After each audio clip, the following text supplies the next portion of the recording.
Good evening, everyone. Give me a moment. I'm going to be opening up the share settings. Share settings. Share settings. Share settings.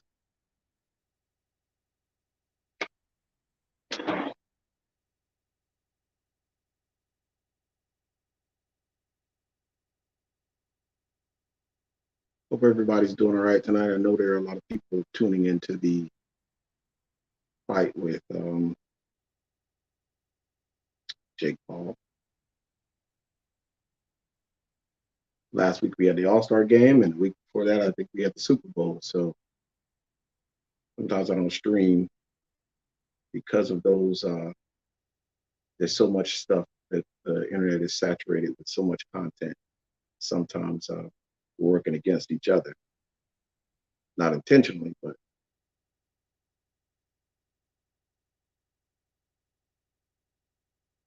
so give me a moment. Go ahead and I'll start.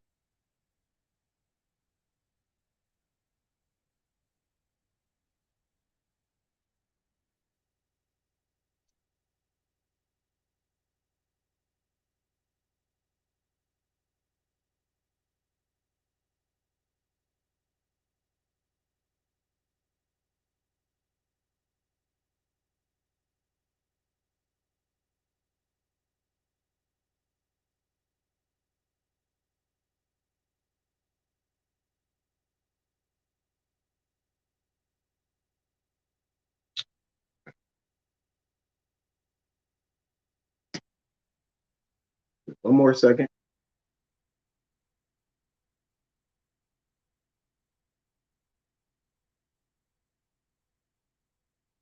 All right.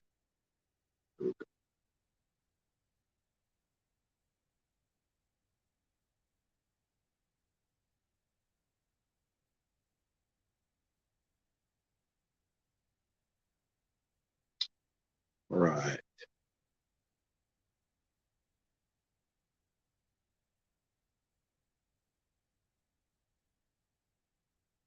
Let me know if the lighting's bad. I know that it appears okay on the on my phone, but on my television, it's not. It seems a little oversaturated. So go ahead and let me know if everything's okay, or if there's an echo. Go ahead and get in the comments. Let me know right now so that I don't get started and have to stop mid-play.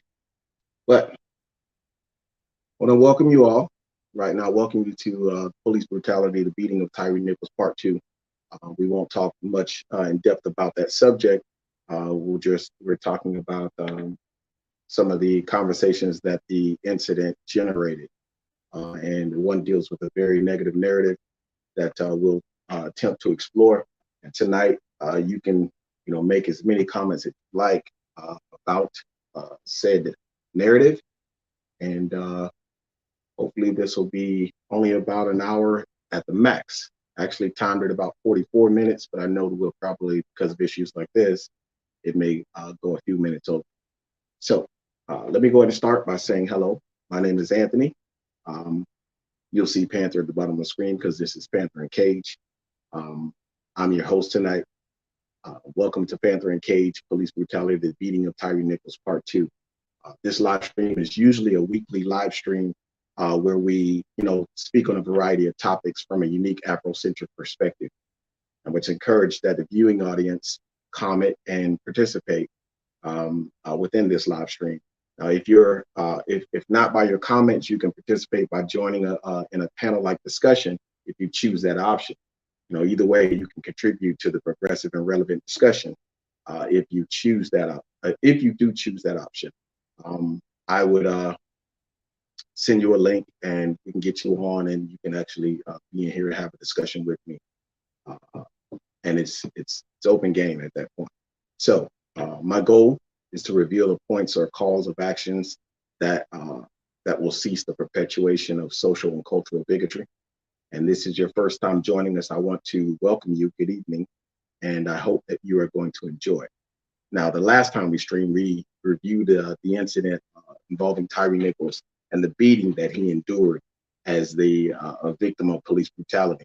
Now, the lack of evidence or probable cause to initiate illegitimate, state-sponsored police contact. We discussed that. We discussed the identities of the officers that were involved and the official police narrative that was used in the official police report. We brought up the police accountability in the form of leadership or the lack of oversight that contributed to the incident occurring. After the details were then laid out, we began to address the false narrative of he reached for my firearm. And I did that by elaborating on various aspects of firearm retention systems, like the level 2 holster from Houston Gun Holsters LLC. I think I have a picture for it, but I'm not even going to go show you that picture. I think that we understand what I'm talking about. If you don't know what I'm talking about, then go ahead and state it in the comments, and I will pull up a picture to show you what I was talking about. I held on to some suggestions of the quality of questions that should be submitted to the community public safety personnel.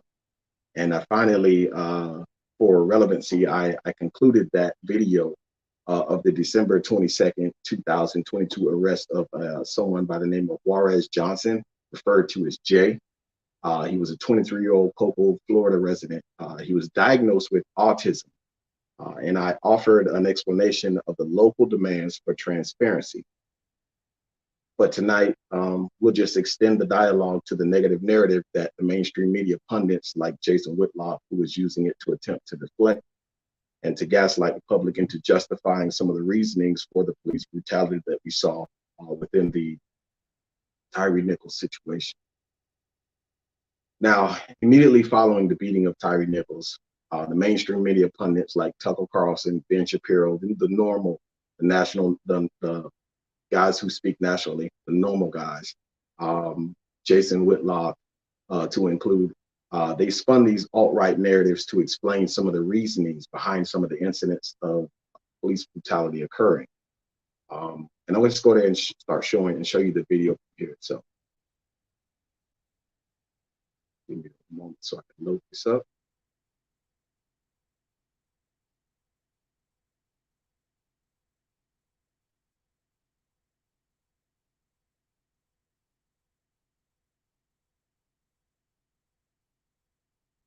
Examine the racial element of this, because there is a racial element. And this is a story about young black men and their inability to treat each other in a humane way. Everybody involved in this on the street level was either 24 to 32 years old. Everybody. It was a group of young black men, 5-on-1. Looked like gang violence to me. It looked like what young black men do when they're supervised by a single black woman. And that's what they got going on in the Memphis Police Department. They've elected put some black woman in charge of the police force, and we're getting the same kind of chaos and disunity and violence that we see in a lot of these cities that are run by single mothers. If we want to discuss the breakdown of family that leads to disrespect for authority, that causes you to resist the police and run from the police and not comply with the police because you resist authority at all time, because there was no male authority in your home, let's have that discussion. But that's not where they want to take us. They want to take us down the path of saying, you know what, this is Tucker Carlson's fault. This is some random this is Donald Trump's fault. It's not. It's the breakdown of family and the buying in to all these left-wing things that have nothing to do with promoting family.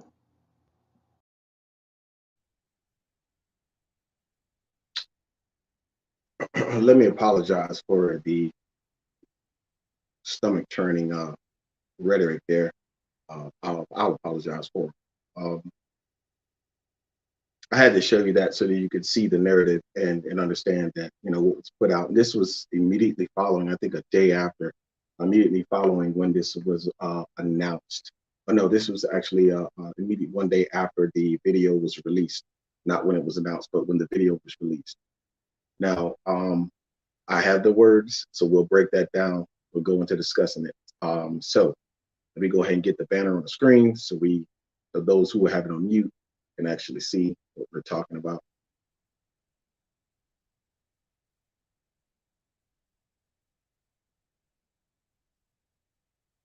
So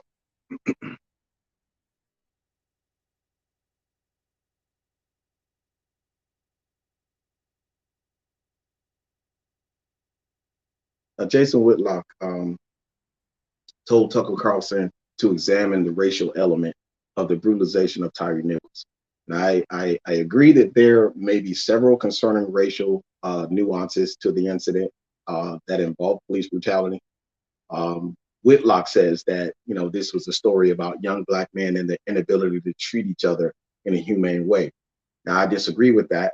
I completely disagree with that notion that black men have an inability to be humane to each other for obvious reasons. But for relevance to tonight's discussion, I understand the police officers were a part of a group that was designated as law enforcement. Okay. Now, because of that specific designation, the designation of law enforcement, they are held to a strict standard. And that standard is usually perceived as a higher standard because it is utilizing the authority and the power of the state by protecting the public while enforcing the law. So Mr. Tyre Nichols represented a law-abiding citizen of the public. You know, he was a citizen, which is defined as an inhabitant of a town or a city. One's entitled to the rights and privileges of a free man. That is defined as a member of a state, a native or naturalized person who owes allegiance to a government and it is entitled to protection from it. Okay, that's the key. All right, that is the actual definition from Merriam-Webster's Collegiate Dictionary, the 11th edition. But keeping that in mind, native or naturalized person who owes allegiance to government makes me raise an eyebrow. But one, this clearly encompasses Tyre Nichols as a citizen by definition. Okay. By definition, he was one who deserved the rights and privileges of a free man, to include the entitlement to be protected from the same said government, right? Same government that he's a citizen of. And second, there is no evidence to the situation that acknowledges or proves that Tyre Nichols was in violation of any of those rights and the privileges of a free man. Okay. No evidence that he broke the law, no evidence that he committed any minor traffic infraction. And that's considering that, you know, we consider that because here in Florida, reckless driving is, and I wrote this down, reckless driving is defined as an operation of a motor vehicle in a manner demonstrating a willful or wanton disregard for safety. So as a criminal offense, reckless driving may carry a misdemeanor or felony penalty here in Florida, depending on whether the incident resulted in serious bodily injury. Now in Tennessee, reckless driving is defined as any person who drives any vehicle in willful or wanton disregard for the safety of persons or property. It is considered a Class B misdemeanor when one is in the violation by committing that act of reckless driving. So even if Tyre were found to have been in violation of reckless driving, then it would have just been 6 points assessed to his driver's license, because they have a point system. The courts would have convicted him through the due process of law to face up to 6 months in jail and assessed a fine ranging from $50 to $500. But that is if he is legitimately found guilty of committing such an offense. But the fact continues to remain that he wasn't. Okay. So why was he taken from his vehicle again? It's a question you got to ask, right? That's going to be interesting as the trial comes out, because they're going to tell you, they're going to give you the reasonings why. There's a lot of stuff that's going on in the media. I know that they just, I'm jumping around right now, but they just talked about that they all pled not guilty. Two of the attorneys spoke that I saw. I stopped following it after a while, but I was watching it. One of the attorneys that spoke, just, you know, some of the things that he said is just, this is going to be a very interesting case. And this is the reason why we even brought it up on this platform to talk about it, because when it gets to the point of having the court, when the trial actually, when it gets to the point of having the trial, it's going to be extremely interesting. Some of the narratives that are going to be accepted by mainstream society, which is going to be accepted by, you know, the lower level discussions at local community discussions that we'll have, and around around the table, and a lot of times we formulate our opinions based on what's out there in the mainstream. When you have pundits like Jason Whitlock over here to my left, that will continue to put out misleading narratives. Okay, so get back to this big screen.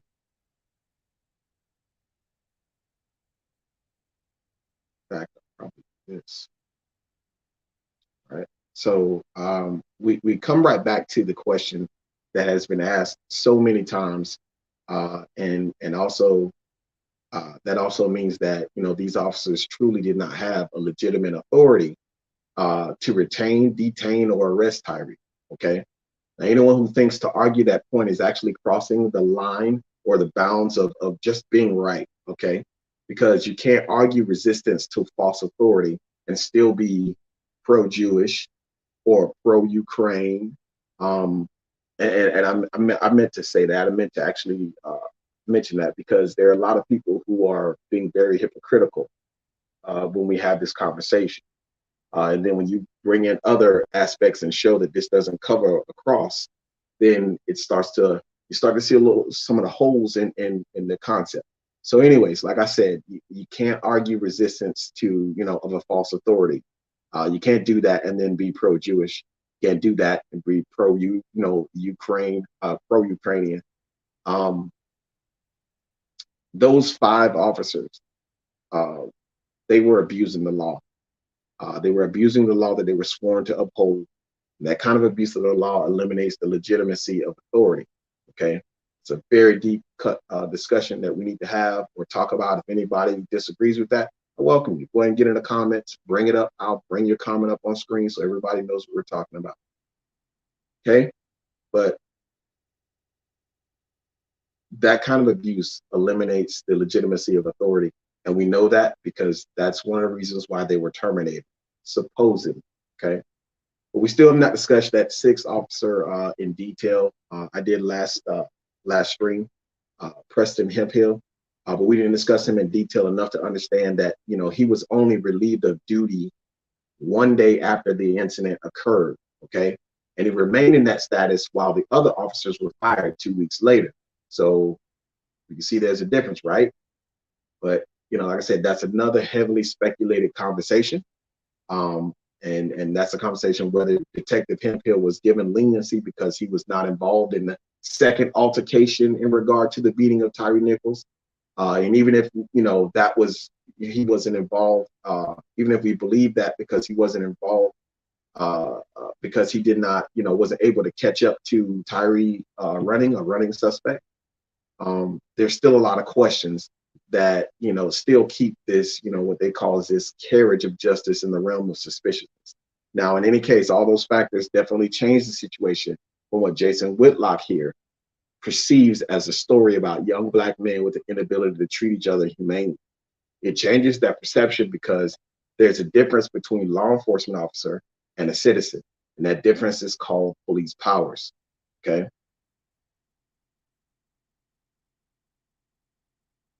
Now, police powers are defined as an inherent power of government to exercise reasonable control over persons and property within a jurisdiction in the interest of general security, the general health, the general safety, the general morals, and the general welfare, except where legally prohibited.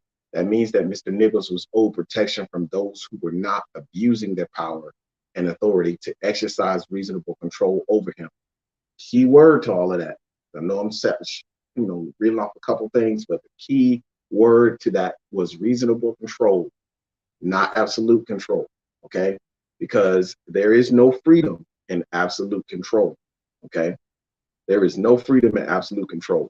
I'll put that up for you. All right, and I'm saying that many other people have said it. I don't know if we hear it, but I stuck it up there so you can see it clearly. You can understand this concept. All right, you can understand it clearly because that is one of the principles or / American ideals that we use to justify nation building from a very pro-military intervention worldview. Okay, I'll say that again. We understand that clearly because that ideal of there is no freedom and absolute control is one of the principles that we use to justify the nation building that we do. It's one of the American ideals that we use to justify nation building from a pro-military intervention worldview. Okay, so how we see the world and how we tend to act. Uh, Not like Ukraine, but how we were in Afghanistan, how we were in Iraq. Uh, that is one of the ideals that we put forward as a justification. Okay. Now I'll get back to Tyre Nichols in just a moment. We'll take that off.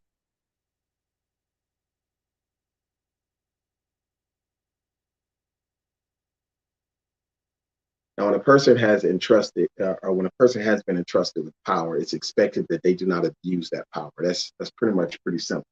All right, I think we all understand that. It's universal and a very ethical concept that sometimes that concept isn't a reality, and that's why our government is supposed to be set up to have a structure within itself that's supposed to be comprised of these checks and balances, right? So those processes have to be executed. I think that's what the whole subpoenaing Trump's and all that sort of conversations happening right now in the media. I think that's why they have that, right? I'm sure that's assumed, right? That this is a part of what we see today in regard to the demand for transparency. And that's what I meant when I was saying to someone else that why they came out with this press conference before the release of the video. They were probably posturing, but they, and the demand, because they know they're used to the demand for transparency. So they were trying to give that. Because the public has a right to know. They really do. They have a right to know where their tax money is being used, and how it affects our community directly and how it affects society indirectly. Now, when police brutality incident involving George Floyd occurred, the community demanded transparency. There was cell phone footage of Darnella Frazier. That was the cell phone footage that set everyone off in motion because it captured the officers collectively contributing to the death of George Floyd. All right, not the body cam footage. It was cases like that, like in the past, where Mike Brown, Freddie Gray, Sandra Bland, they all had mysterious deaths, and those mysterious deaths caused the community to immediately react, and they would react by demanding transparency, right? So I don't know if anybody remembers that, when they released the edited footage of Sandra Bland, um, when they released the edited footage of her stop. After releasing the dash cam footage, they had to go back and re-release the video because there was editing. There was an editing error that the public actually caught sight of. And then what it was they observed a white car in the video that passed by twice in the footage. And that issue became significant because it opened the duration of the incident to become speculated. So the timing was off, right? I was speculating certain things because it was like they edited the video. What would you need to edit out? What was the purposes of editing that? Cutting out the middle, a section. Could have been a chance where the officer could have gone back to the vehicle, planted something or pulled something or took something out or whatever. We don't know because the video was edited. And when we're talking about editing, we're talking about somebody just putting it down in a editing program and taking away footage and then presenting it to the public as if this is all that has happened. And, so that transparency gets a little, like I said, it gets speculative about that. So because of incidents like that and others, the public lost trust, has lost trust. And that's debatable, but, they lost trust with law enforcement, okay? And that simply, demanding integrity from law enforcement seemed to be like a monumental task at that time. When you truly think about it, it's not a reasonable demand. Not when metaphorically we sit on these ideals of American freedom. Okay, this all reminds me of just being in the military. But you'll hear a certain sect of our society express freedom by saying it means freedom from tyranny. And I'm not going to go into any kind of patriotic diatribe tonight, but I'm going to continue to look at the narratives that, that are being spun about this act of heinous proportions. Okay. So Jason Whitlock's narrative of being young black men ages 24 to 32 and having an inability to respect them, one another started to sound plausible, but only at the very superficial level. Okay. Um, just check the comments. Making sure somebody did, if they disagree with me or not. But not that being young and black is an absolute indicator of being burdened with an inability to respect each other, but the lack of life experience or experiences that invoke wisdom could have it could have contributed to the escalation of force upon the initial conducting of that traffic stop. Okay.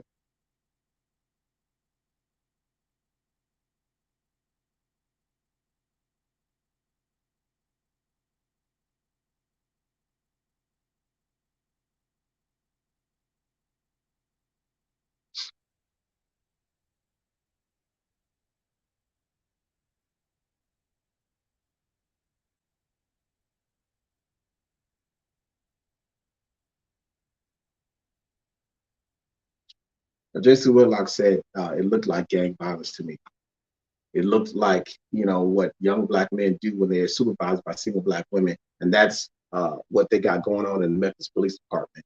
Then we see through this very horrible statement, okay, that his perspective, Jason Whitlock's perspective, and we get a sense of how truly twisted it is, that he had never before referred to police as a gang, although many people describe police departments, specifically police departments in New York, as having a sort of gang culture. Okay. Some people identify the police as a gang because of some of the behavior that was experienced. However, I find it extremely interesting that this time Jason Whitlock did not express the usual Blue Lives Matter attitude, and that, and that made it appear that he was already given up on doubling down, what he usually does, and blindly back the blue in that situation. But it makes me wonder, like, what could be the difference? I don't really wonder. I mean, it just raises a general question of someone wondering what could be the difference. I think the difference was expressed when you stated that this had to do with a racial element that he believed what he believed to be a typical interaction between young black men, and that he qualified that statement saying young black men when they're supervised by single black women. Now, Jason said that this was a situation that was going on here in the Memphis Police Department, or there in the Memphis Police Department. What made that statement false was the fact that the police chief in Memphis that he was referring to is Chief Sterling Davis. And Chief Davis is a mother. And to the best of my knowledge, she isn't single. It was being reported that she was married, and she was married to somebody by the name of Terry Davis. So it does not appear that young black men being supervised by single black women is not the case there in the Memphis Police Department. I don't know where Jason Whitlock got that information, but I can tell you that he made that assumption. He's trying to teach by misinforming the audience of that negative narrative. Okay, so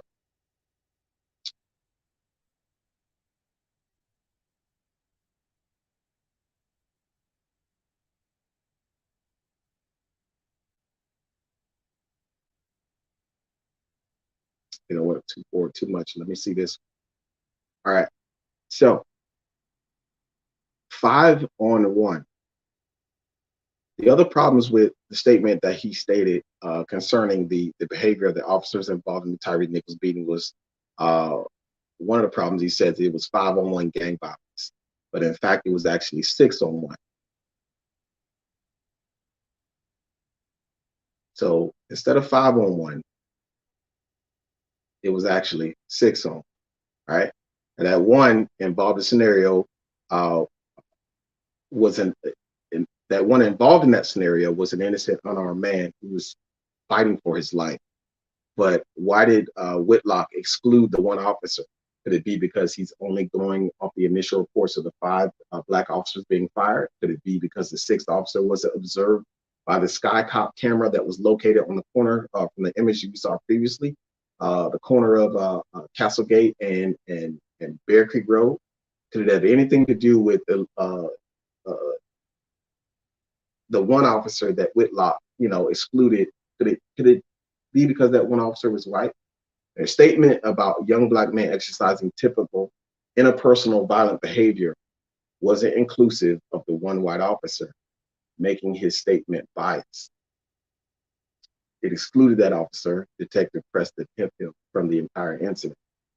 Officer Hemphill is the officer seen on the body camera physically pulling Tyre out of the vehicle, deploying the pepper spray and taser on Tyre Nichols. And that was all before giving chase after Tyre got up and ran almost half a mile southbound on what was determined to be Ross Road. And it's important to say these roads and the street names because you have to get an understanding of what was actually going on. Tyre was headed to his mother's house. Now, at that time, when he was running, Officer Hemphill can be heard on the body camera footage saying, I hope they stomp his out when they catch it, right? And the fact is that Officer Hemphill, who drew his firearm as he approached Tyre's boxed-in vehicle at the stoplight before he even holstered his firearm and retrieved less than lethal alternative, the taser and the pepper spray. But the public noticed that, and they called it out all over social media, all over TikTok, right when this incident was, right when the video was released. And when that happened, that's when Hemphill was terminated from the Memphis Police Department. Okay, that's when he was terminated from the Memphis Police Department. So I gotta ask, could it be that Jason Whitlock is just simply performing that like minstrel, like circus tricks to protect the interest of white America? Now that's a straightforward question that shows relevance to when we explore what Jason Whitlock further said.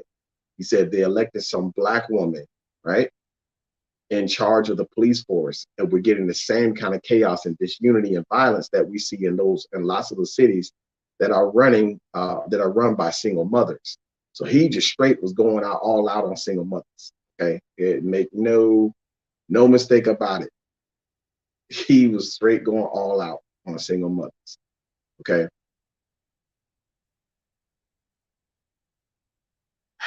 Now, I could waste my time and start researching the statistics about what the statement was insinuating, but I already knew that the first thing that the first two ideas he stated within his statement, it lacked fairness, it lacked relevancy, and there was no precision or accuracy involved. Okay, now when you try to jump down that rabbit hole to kind of test out the veracity or the integrity of his black women being in charge causes chaos and disunity. I assume that it would be a waste of my time. Okay, so if anybody can prove that it wouldn't be, like I said, you're welcome. Go ahead and put it in the comments. Besides that, Jason Whitlock made the statement. Basically, I think he made the statement out of misogyny. Okay. Whitlock made an insinuation because he was basically desperately trying to link the subject of the breakdown of family structure within the black community and just try to make that relevant. He specifically said the breakdown of family is what leads to the disrespect for authority that causes you, black men, he was speaking to black men when he said that, it causes you to resist the police, run from the police, and not comply with the police. And he says that, the reason for this behavior is because, and keep in mind, he's speaking to black men. He says that's because you resist authority at all times because there was no male authority in the home. Now, there is some truth to that. And then there's a lot of misdirection included in it. Okay. So there was a breakdown of the black family structure, but he does not specifically mention why that breakdown in family structure exists, right? The social political answer is another hot topic that has a ton of nuance that's directly associated with the reasons for the breakdown of the black family structure. Okay. Now, Jason Whitlock stated that black men resist authority at all times. He's being disingenuous and laying the groundwork for what we have always termed here at Panther and Cage cognitive dissonance. All right. That's a generalization, right? But that generalization is not true. And there was no relevance to the Tyre Nichols. It had no relevance to the Tyre Nichols beating. Okay, but he's clearly articulating that black men shouldn't resist authority when they are having their life beaten out of them. Okay, it doesn't make sense. That kind of idea is not within the definition of the meaning of freedom. Okay, it's asinine for anybody to think that a person that is in a state of survival or they're in a psychological position where they're in fear of losing their life, that they're just going to lay down and place wholehearted faith in the persons that's beaten to death. Okay, that's accosting you. All right, the unhealthy expectation that the abused should just allow the abusers to have their way and bludgeoning you, to the sound of 70 plus commands, but they got to simply comply because they were given powers from the state constitution to reasonably control. That's unreasonable. All right. If you think about that, it sounds a lot like some of the excuses that some men say when they beat women, right? Same concept. Like I said, it doesn't fit. This is one of the precise reasons why there's a reaction to such indifference to that question. Why don't you trust and comply, right? That question. It is fundamentally contradictory to what it means to be in America, a place that proclaims that we are in the land of the free, right? All right. Just you disagree with that, now's your chance. Get in the comments, say what you got to say. Even those who don't want to be on the, don't want their stuff highlighted, go ahead, message me in my message box. I know a lot of people used to do that, and I know what it was. They just didn't want to, be highlighted on the show. They're all brave when they're in that the truth about what's going on in Titusville group, or some of these little Titusville crime groups. They're all brave when they hit those groups, but when you actually want to drill down and have that conversation, or bring it all out into the open, and they get scared. They tend to get scared, and that tells me that you know that it's wrong. You're just doing it. So let me go ahead and move forward, because this is what we're going to talk about. The main reason for us even having this conversation. Now, this is where I do want community participation. Even after, go ahead and make the comments. Like I said, go ahead and message me, give me your feedback. It's important because when we have this discussion again, I don't want everybody to jump in and and delineate from what progress or where we're the place of progress where we'll be starting from when we talk about these things. But here's your chance tonight to start to understand this subject. People ask me this stuff all the time offline. Here's your opportunity, okay? So Jason Whitlock's conclusion summarized the cause of the murder of Tyre Nichols as it's the breakdown of family and the buying into all these left-wing things that have nothing to do with the promotion of family. But we already understand that's only a shade of the truth, okay? The misrepresentation of factors, there is a misrepresentation of factors that are causing the facts to be statistically that cause those facts to statistically bear out. They fail to be taken into account. All right. So, as I said, the floor is open, and the question is, what happened to the nuclear Black family structure? Okay. Why was there a breakdown in the nuclear Black family structure? Okay.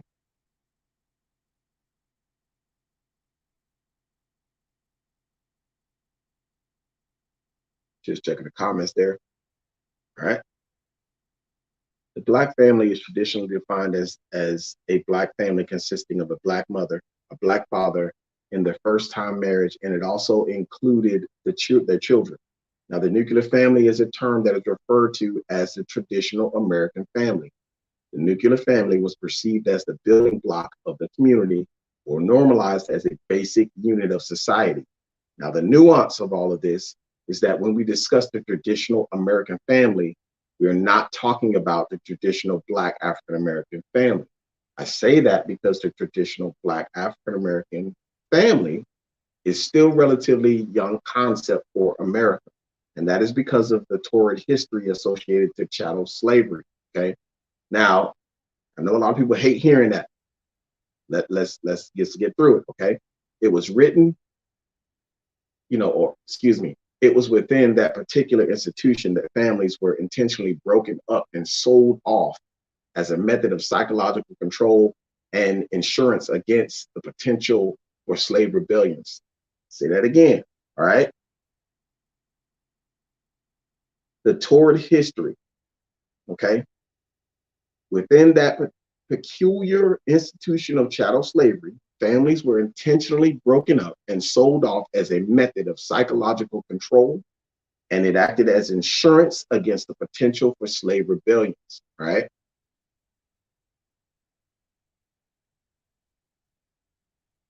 Now, I don't want anybody to get me wrong and try to misinterpret the concept, okay? Even though slavery, Black families tried their best to stay together. And that was even in the face of chattel slavery, which constituted the potential to be put to death or sold off. Black men and Black women were marrying even in secrecy, okay? But that is another conversation, and that would be a conversation that would be entitled Jumping the Broom. We're not going to go too deep into that unless you want to. Your chance in the comments or whatever. But yes, Black men and Black women during slavery were jumping the broom, so they were marrying in secrecy. There's a whole tradition about that, and people are still doing that. Black people are still doing that at weddings today. It's a part of the culture that you may not understand. Then during the Jim Crow era, the 1920s through the 1950s, because of circumstances like anti-Black discrimination and resentment by white competitors, Black men had a hard time finding steady work. This is what we need to talk about. It's very important about this breakdown of Black family structure, okay? So it was under those conditions, right, that there was discrimination and resentment from white competitors.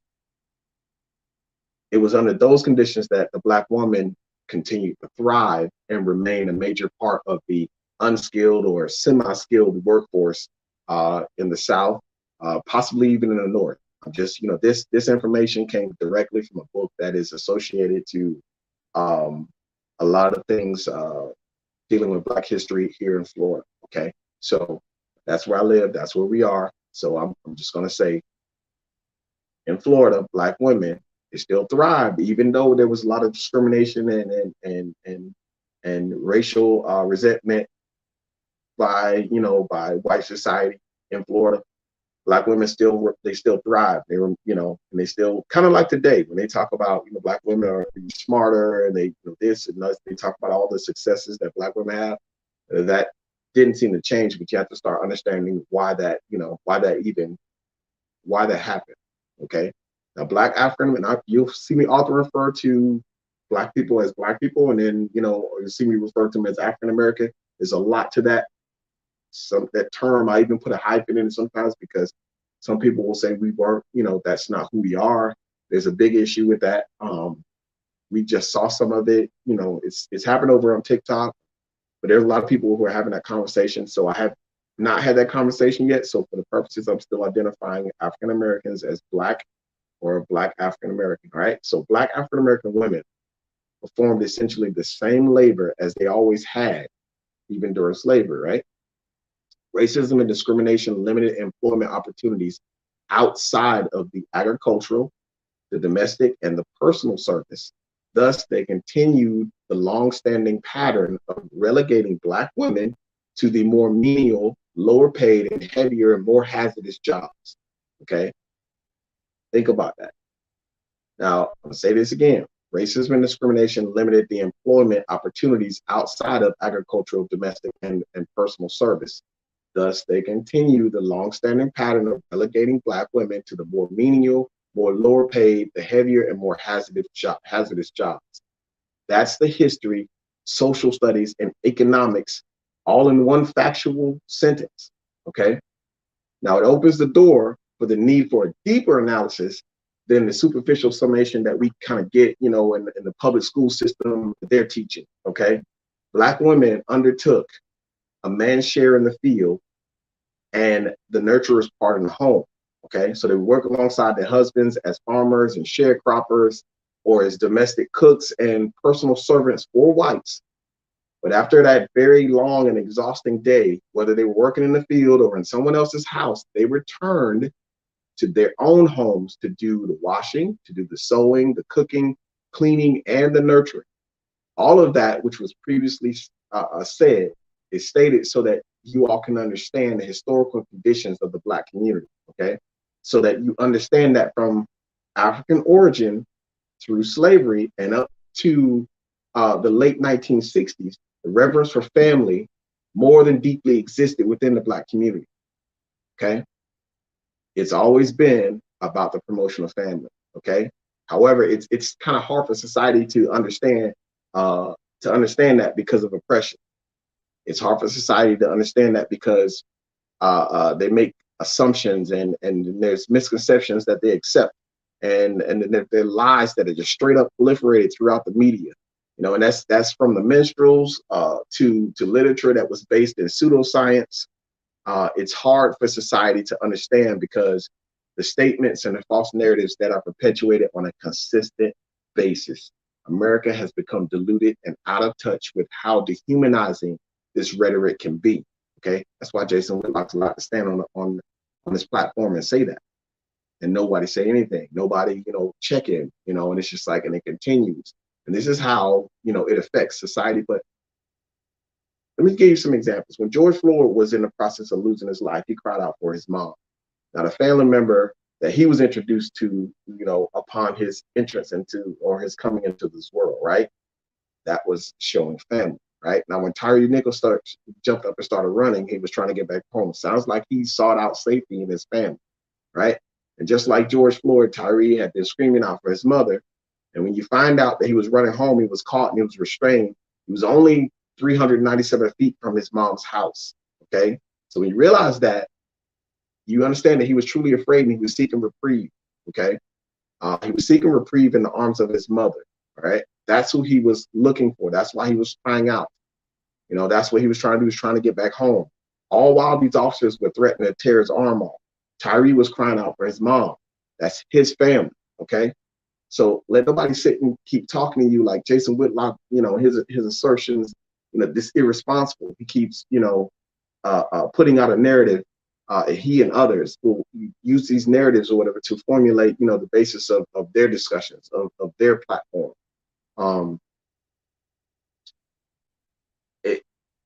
It's superficial. It holds no depth. It does not show the complexities of the cause of the incident. Okay. It holds no depth in regard to the complexities of the breakdown of Black family structure. So his entire commentary actually dismisses logic and directs the attention away from the most significant factors of the Tyre Nichols beating. Okay. And his comments further insult the Black community, and it insults us by perpetuating the Jim Crow ideology. Right now, today, the new Jim Crow, okay? There are people in significant positions and high media influence who are grossly miseducating viewers about the Black community, okay? And that is negatively impacting how society generally views Black people in America. Some of us may not realize it, but it affects our day-to-day social life, its interactions, and it gives a grim outlook on the future of America. Now, I'm not supposed to be negative to point all that out, right? I know a lot of people don't like this. I'm not supposed to be negative to point all that out, but I'm a Black single father, okay? And I'm gonna tell you this, as a Black single father, I know more about, I know more than others, I'll say that. I know more than others about being alienated from the privileges of being a father. Yep, father, a position of authority in the Black family structure. And that gives me the authenticity to be able to point out that somehow when it comes to African Americans, the only time that we want to collectively talk about the Black, the family, is when it's socially acceptable to minimize or denigrate or dismiss the idea of a Black person belonging to a complete and loving family. Okay? Anybody disagrees with that? Now's your time. Give me audience feedback if you think it's different. You want to say something. Because I know every now and then later, like 2 weeks later, somebody will message me or say something or whatever, and then I gotta take it and just let it fly. Anytime that any of you want to discuss the details behind the alienation of privileges of being a father, the door is open. So, and I'm willing to have that conversation. Now, I know that Jason Whitlock, was perpetuating Jim Crow ideology, and it's very, very bold assessment to say, but we need to understand those conversations, okay? Because Jason Whitlock, not only him, there's others too, they double down on that Jim Crow idea with a slew of trope-infused narratives. And if there's other videos I could show you, but I don't even want to listen to what he has to say. Because pretty much, I think I discussed that, and we talked a little bit about why we may see that, okay?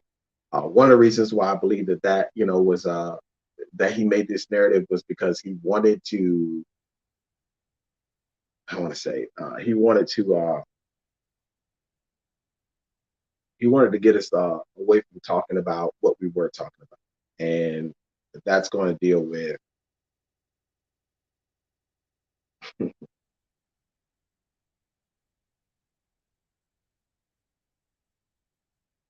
Here we are. We're right back to the anti-black racist tropes.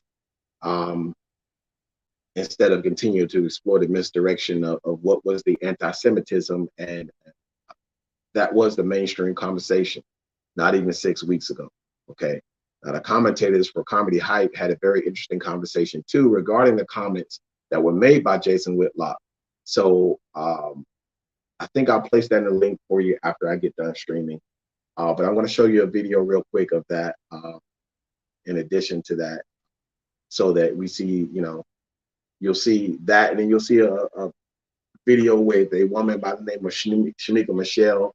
She's going to offer her opinion on the current state of the affairs of Black women in the Black community and the next, or in the nexus that's between Black single mothers. So check this video out. I get this off, and then we can go and get ready to conclude this one.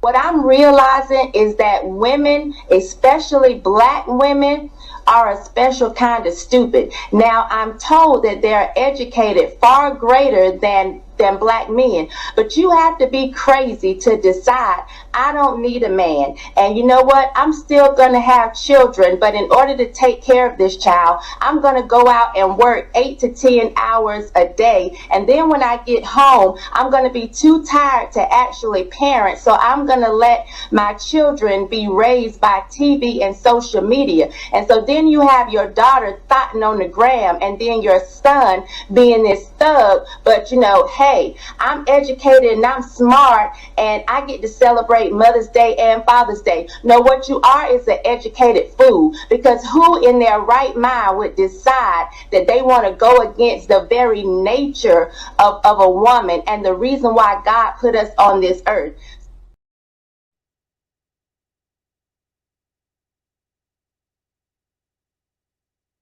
So let me express that what Jason Whitlock and Shamika Michelle are doing is using their platforms to misdirect society's attention into crippling thought patterns. That, where the resulting behavior will be to place the blame of the state of affairs of the Black community exclusively on the Black community itself. Rather than allowing the people to critically think and discuss about the community and how it's policed as being the problem, they want this kind of rhetoric. Rhetoric like this is the one that's contributing to the factors into why the racially sensitive issues don't get solved, okay? Because of rhetoric like this misdirection. So, as I said, the floor is open with the intention to have a conversation about the context of what Jason and Shamika believe is driving police brutality, right?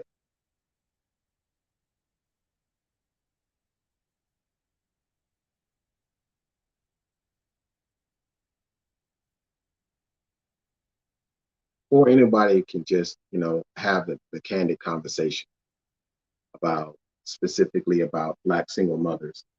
We have to all understand that there's a great nuance regarding the details of deterioration of the Black nuclear family structure. We have to discover and acknowledge the impact of colonization. We have to discover, we have to talk about the impact of the transatlantic slave trade and what it had upon American society. We have to understand the makeup and the impact of systemic racism that was specifically utilized between the early 1960s and 1990s.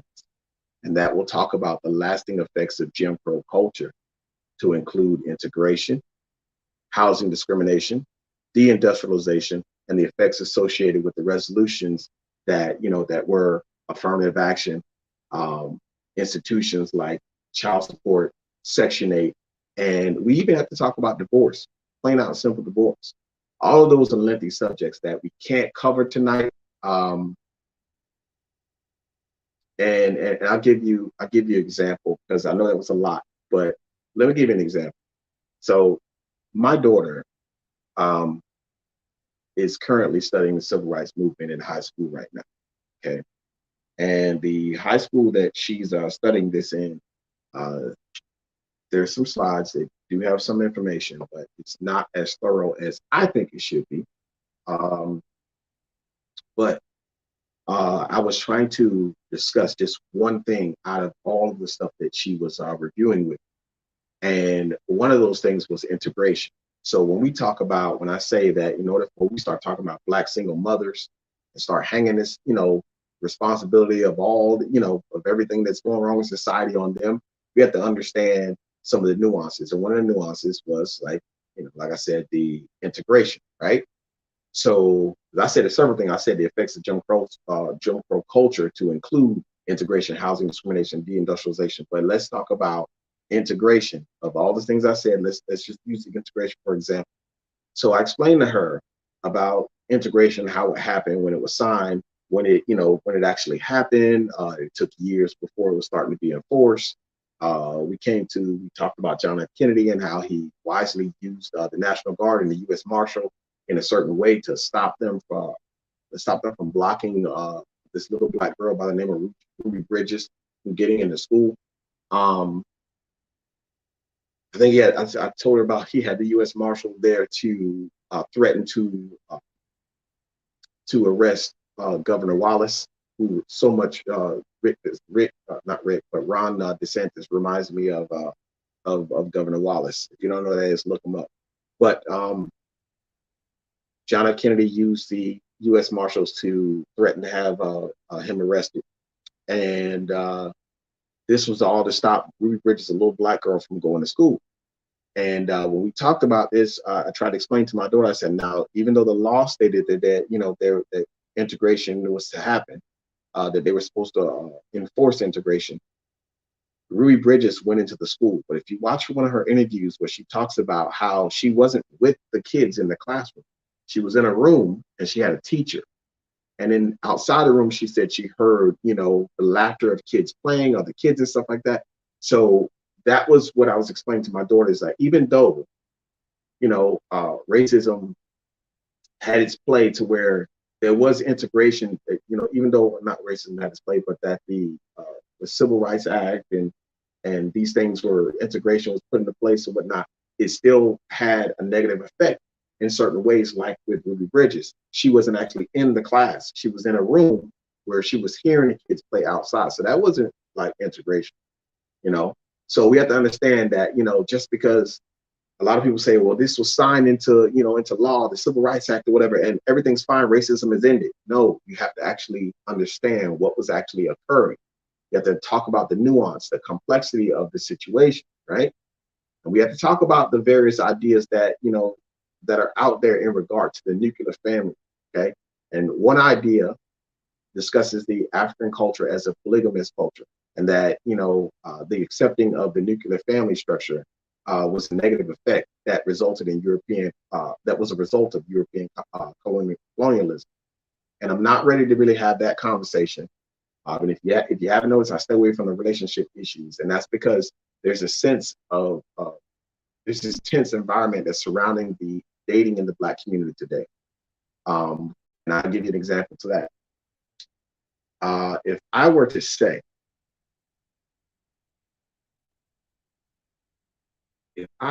say,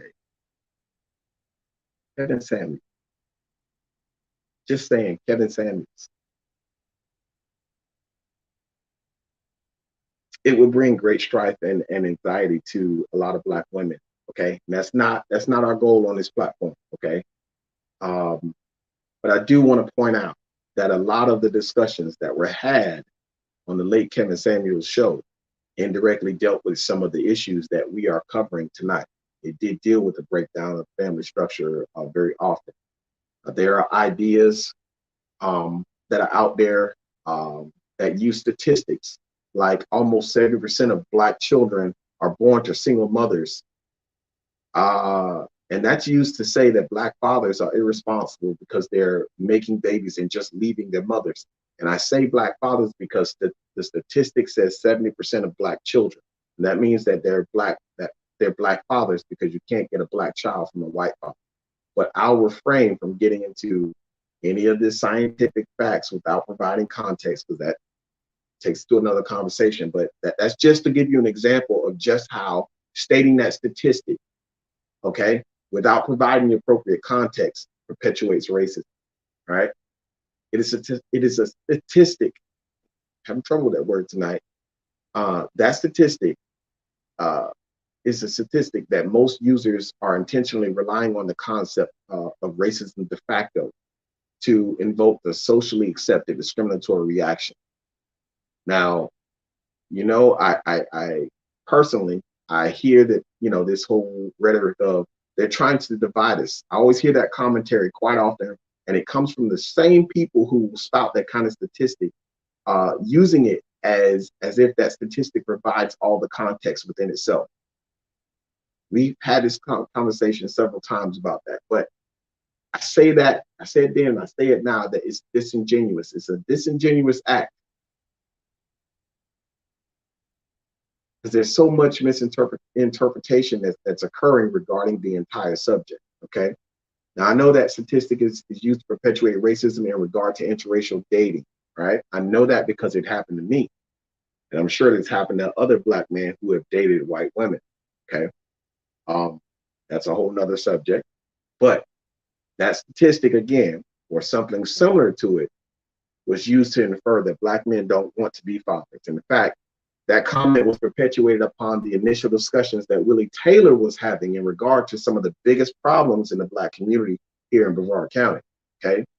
Now, members of that, you know, members of our Brevard County community, they were sharing some of their genuine thoughts about Black men, and they were saying that we were incapable of being good fathers, as if crime, because this is where this was linked to, as if crime existed within, as if crime existing within Brevard's white community didn't have anything to do with white fathers. Okay, so we experienced Brevard County community contribute to a conversation that absolved all responsibility of white fathers being the catalyst for some of the crime that happens here. But when we saw Brevard County community contribute to the statements that condemned Black fathers to the reasoning for the high rate of crime in the Brevard County that Brevard County was experiencing, we weren't supposed to say anything. We're supposed to just shut up and just let it happen, right? And that was good old America, right? It's a lot to take in, all right? That was a lot to take in. And that, you know, keep in mind we're nearing the end of this live stream, but I just wanted to just get that information. You know, I'm going to state that we're not going to accept narratives like the one that Jason Whitlock perpetuated. We're not going to settle for, you know, these ignorant mindsets that utilize a method of pretentious judgment, a mindset that utilizes pretentious judgment without submitting any kind of real, equitable, or tangible and acceptable solution. Right. So you see, I had to discuss this before with my co-host, and we did that almost 2 years ago. You know, we talked about certain people having a position of power and using that position to vehemently deny power to those who sit outside of that position, a privileged class of people who are uninterested in equality or equity, and how they attempt to dominate the conversation. Okay, they attempt to decide to gaslight everybody involved and tell them how they're supposed to behave. Now, that's very insulting when there are people who sit outside of the community and they tell the people who are identified as the minority of that community that they are the source of all the crime that's occurring. We know that they are privileged because they, you know, if you tell them to wear a mask, they flip out. You know what I'm talking about. Right here in Brevard. They even voted because they were upset. They voted a certain way because they were upset about masks, the mask mandates. Okay. If you tell them to wear a mask, they'll flip out. And they'll tell you that they refuse to let this government tell them how to behave, right? That it's unethical for a government to dictate to its people expectations surrounding their behavior, right? They'll proclaim that, we're free. That's what they'll say, we're free. But then at the same time, they're going to turn around and they're going to tell the minority of that community that their disdain for authority that causes incidents like the beating of Tyre Nichols. It's a hypocritical deflection. It's a hypocritical deflection of public attention away from the complicated issues like police department culture. Okay, that's all it is. Now, there's another area that we don't have time to discuss tonight because I've already hit an hour and 6 minutes. But there's another area, and that's local governance. Okay, and I'm just going to simply say that in some of the communities, all right, there are multiple problems concerning how the local governance deals with racial inequity, and those problems exist. Okay, I'm going to show you a quick 1 minute, 17-second video. Hope the sound is, I know it was horrible, but I just want to bring it up as a point. I'm going to show you that example of what I'm talking about, another issue, another side of this issue that's relevant to this whole conversation. And that has, and if you have, anything that you want to add before, or, anything you want to add before I end this live stream tonight, before we conclude it tonight, I just want you to go ahead and place that in the comments, because I'm just going to try to run through this real quick. I'm just making a quick point. So our local government was hiring all white teams to oversee means of inclusion for the black community. And this is how I approach them. Are you from South Bend? No, I'm from Indianapolis. Gotcha. How many, don't take this the wrong way, like I'm not making this an offense, I'm trying to explain something to you, but I'm trying to write it out for you first. You should try to spell it out for you. How many poor black people do you know? Closely. Just humor me.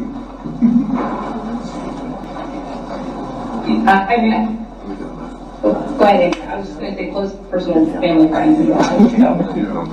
Close friends. Or underneath the poverty line, black people.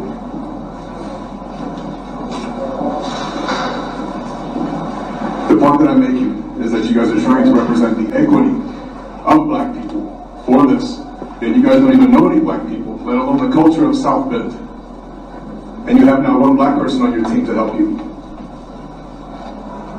That's it.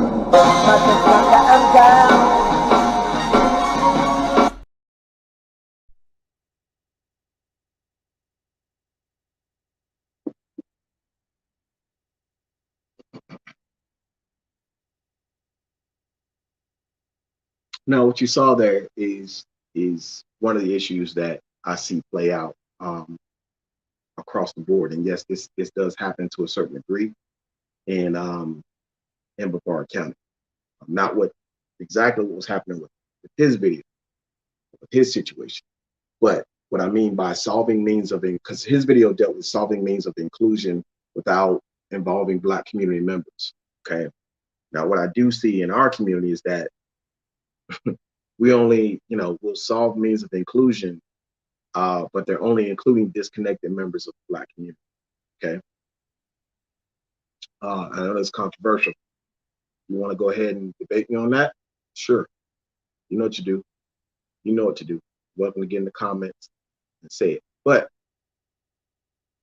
I just want to state that is occurring here in Brevard County, and that acts as another obstacle because it continues to the disenfranchisement of the black community. Okay, I'm not just talking about just the black older community that goes to church, because that's who a lot of catering goes on. Goes on here in Brevard. Talking about the youth, because they always say the problems with the youth. I get to see it. I'm down here and I'm looking in the trenches or whatever, and I know certain things that are going on. And then I get to see some of the older members of the community, and they talk a good talk. They talk. I'm not going to say. I don't want to say that. I'm not saying they talk the talk. What I'll just say is they say all the right things.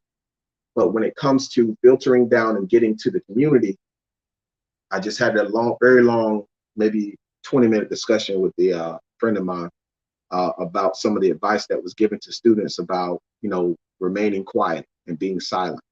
And I gave my 2 cents about it because, I said, this is how school shootings happen.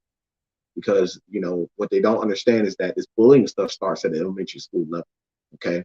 And that sometimes the bullying continues on and continues on until someone has had enough. And when that person has had enough, then they decide to go all out and they catch everybody's attention. And this is one of the reasons why Sheriff Ivey was talking about getting a school resource officer, getting some security using the Broward County Sheriff's Department.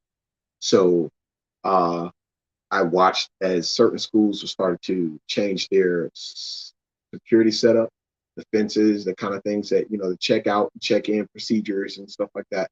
So we know that this is an issue that, could affect us and that we've done some things to mitigate the issue. But know that, what I'm saying is some members of the community that are kind of disconnected, it acts as an obstacle because it continues the disenfranchisement of the Black community. Sometimes there are members who are out of touch with the true needs of the community, okay? Because sometimes that work is not glamorous, that really connected member is overlooked. And that method of dealing with the very real problems by placing very superficial band-aids on these bullet wounds, it might look good enough to get you celebrated by some of those members in that, of your society that are sitting in that privileged position, okay? Many members are sitting in those privileged positions. You may get you celebrated, but that methodology of not addressing what is really going on, that is where respectability politics come into play, okay? We talked about that maybe 2 or 3 streams ago, okay? Very serious issue that in the future, I'm going to explore, I hope to explore with the audience. At that point, we'll talk about something called the meritorious man. Yeah, let me go ahead and put that up so you see what it is. So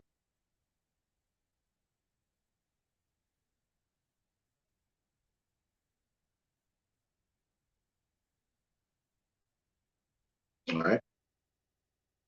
So when we talk about respectability politics, we don't come across it. We're going to talk about the meritorious manumission laws and the effects that they have upon the Black community. If anybody knows about meritorious manumission laws, go ahead and make comment. Because from the different rooms that we're in, I know there's different people. It's only a few viewers, but those people are in there.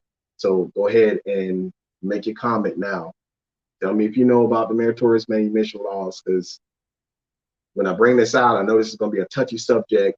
People are going to, have disagreements. But at that point, when I'm discussing that, I don't want anybody in my inbox. I don't want anybody trying to talk to me about this and saying that, it's different, this, whatever. Let's get the elephant in the room now. Let's talk to the elephant in the room right now.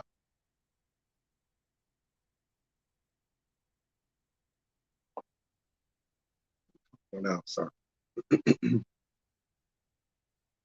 All right, so we come to the conclusion of this live stream. Okay. Now, when we return, let me get this off the screen. Just want to just bring that up.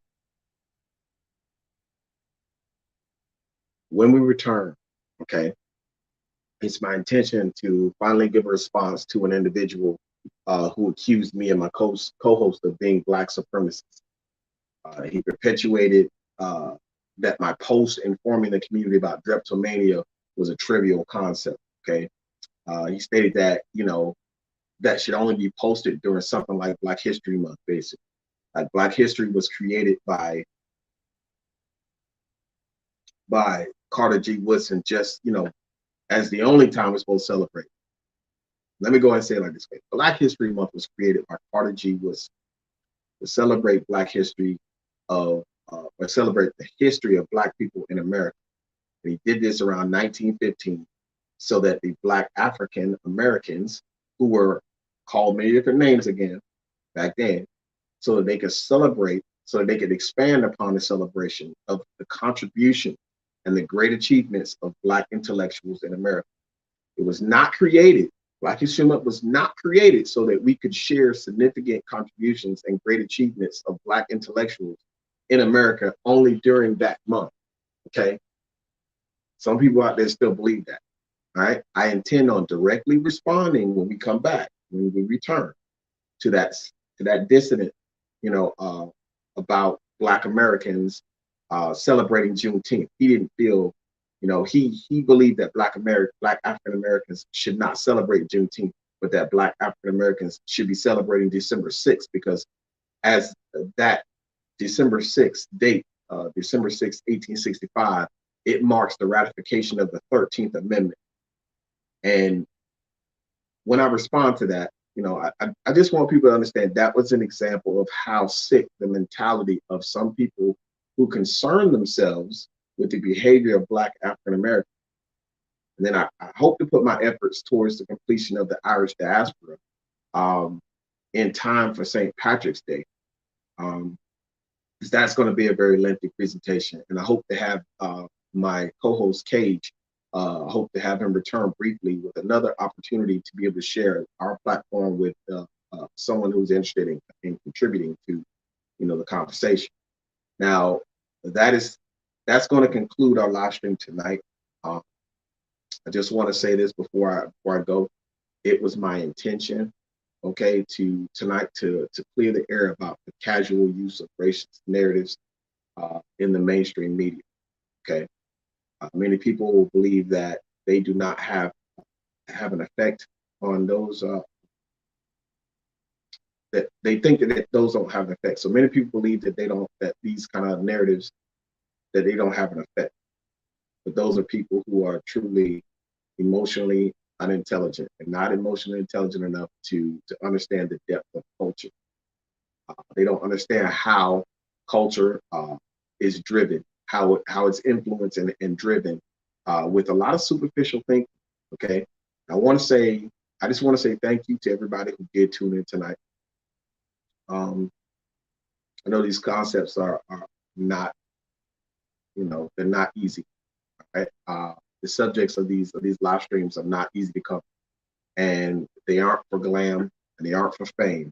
Okay, it's done to take back the discourse that has been historically manipulated to justify this ethnocentric, the ethnocentricity that that occurs in locally too.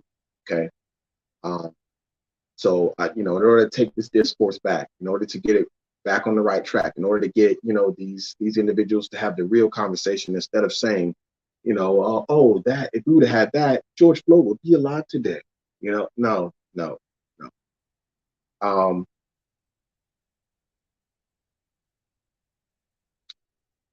do them to take the discourse back, okay? So we can, stop the socially accepted